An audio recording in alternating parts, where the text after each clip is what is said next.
She may have played a lot of different characters on screen, but for the people who are closest to her, Gloria Romero's portrayal of her real-life roles can never be measured by any award-giving body.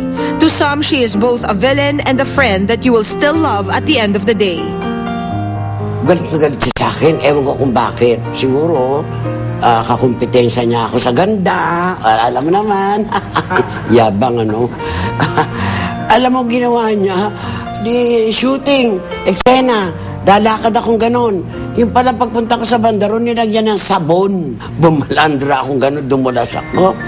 Naku, hinanap ko kung sino naglagay ng sabon na yun. Na-discover ko yung kumari ko. Tawa ng tawa nung nilapitan ko. Tawa ng tawa sa akin. Yan si Maring Gloria. Kung tumawa yan, tatawa dito. Doon, maririnig mo sa kabilang kanto. Sa lakas ng tawa niyan. Inside the soft and gentle facade lays a spirit that no trial can break. Kasi alam mo si Gloria, hindi mo yan mahahalata kung may problema siya o hindi eh. Siya ang breadwinner ng family. As a mother, Gloria Romero is someone who is never afraid to take on the responsibility, even on her own, especially after she and her husband parted ways. Believe naman ako sa mami ko. Kasi nga she has to work, kasi mag-isa lang siya, di ba? Pero pag may special event ako, nandun talaga siya. And I think Gloria was just too hurt to, to fall into another relationship. I don't think she wanted anything to do with it anymore, but she could have. But despite everything that happened, Gloria's kind heart always had a room for forgiveness. When my dad was very sick, I told her, Mom, kunin natin si Daddy ulit, alagaan natin. And walang second thoughts ng mami ko to accept him back. But at least at the ending, sa ending, magkakasama kami. And as a grandparent, she is the loving Lola who is definitely beautiful inside and out. Ang hindi ko talaga makakalimutan kay Mami is when I was pregnant in the States, she asked permission from her TV show then kung pwede niya akong puntahan at alagaan. And she stayed there. At ang yaya ng anak ko was my mama. And I will never forget that. Kasi who can be the best yaya or nurse or whatever to my son kung hindi ang mami ko. I really am thankful for all the things you have given me and my mom for taking care of us for so long. And I'm just so happy that I was blessed with such an awesome Lola like you. And always know, and please never forget, that you are always in the center of my heart. And I love you so much. Happy Mother's Day. Mom, happy Mother's Day. I love you very much. And thank you for taking care of me and Chris. I love you very much, Mama. Tita Gloria, Love you, baby. ang paghanga po namin ay higit pa sa mga na-accomplish ninyo sa inyong professional na buhay, pero sa personal na buhay din po. Ano po, after everything that you've been through, ano po yung pwede niyong masabing pinaka-importanting lesson na natutunan ninyo, na gusto niyong matutunan ng inyong anak at ng inyong apo? Alam mo, siguro para sa akin, walang uuna o higit pa sa pagmamahal mo sa pamilya. That is the best thing that anybody could have in her life or his life is a family. Love of a family, and na hindi ka nag-iintay ng anumang kapalit. Give ka ng give. And we truly saw that, Tita Gloria, in your life, it was very easy for you to forgive. You made no records of past wrongs. Hindi naman kasi maganda yung... At siguro naman, I'm only human. Mayroong mga moments na masama din ang loob ko. There are moments that I cry a lot. But at the end of the day, I always tell myself, this is the right thing to do. Yun lang. At Tita Gloria, your apo is turning 19 tomorrow. On the 9th. That's on Monday. Oo. But we were supposed to go out today. Kasama na rin pati Mother's Day. Baka there's something you might wanna tell him? Oh, Christopher, Iho, I love you so much, and Lola is always here for you. You can always come to Lola anytime. kahit gisingin mo, kahit ako'y tulog, basta ikaw. And to Marites, she said she loves me, and I would say I love her more. Tita Gloria, the surprises don't end here, ha? There's some more.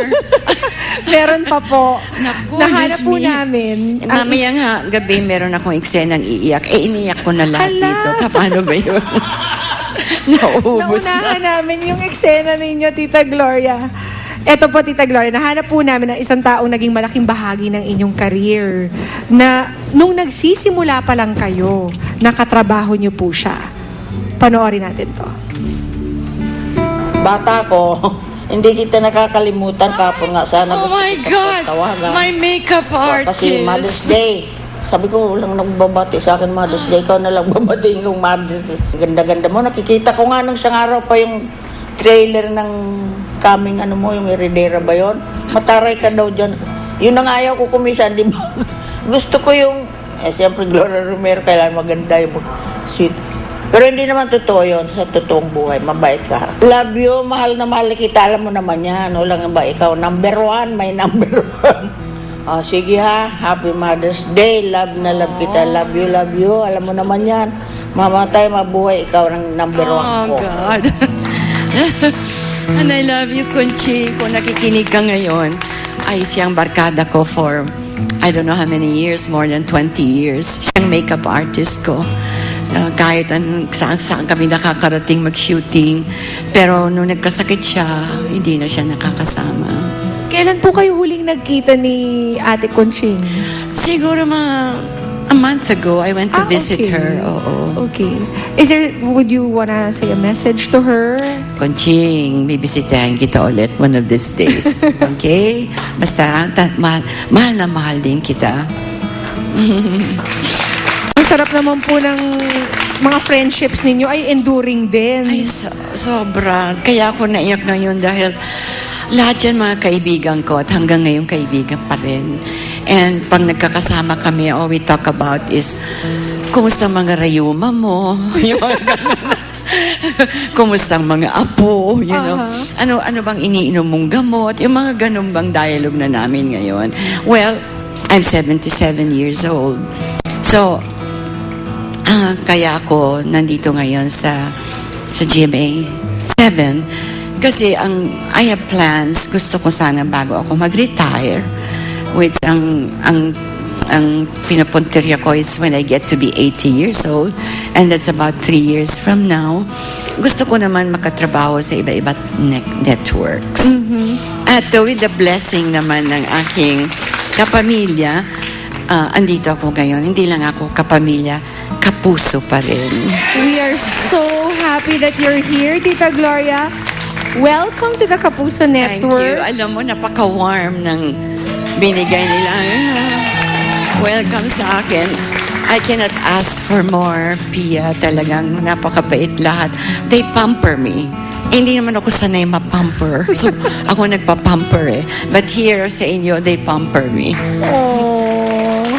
Thank you, everyone, for being so kind.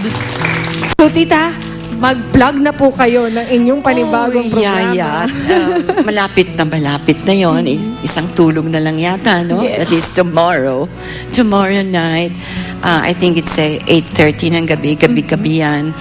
And I promise, hindi ako gagawa ng teledrama dito kung hindi magandang binigay sa akin. So, maganda talaga ito.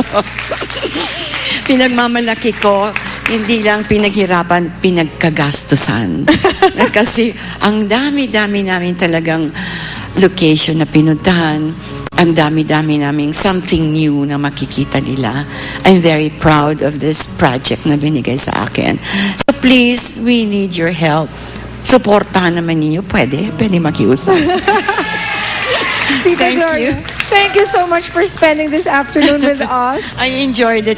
Even if I cried, okay lang. Release and happiness. We're so glad we were able to surprise you. Oh, sobrang ginawa niyo sa akin today. And I would like to say na, aside from yung mga kasama kong mga artista na kagagandang mga bata, kagagaling nilang artista, we are being directed by none other than ang aming pinaka-genius na director para sa akin. Because it's true, si Direk Mario J. de los Reyes.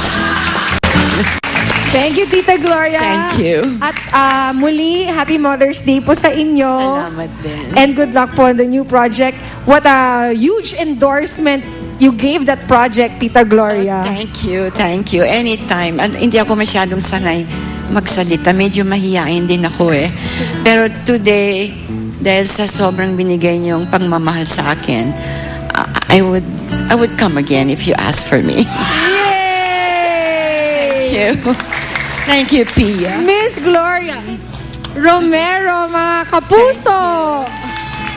Mga tagahanga namin, maraming salamat for 60 years na binigay niyong kaligayahan sa akin. Salamat.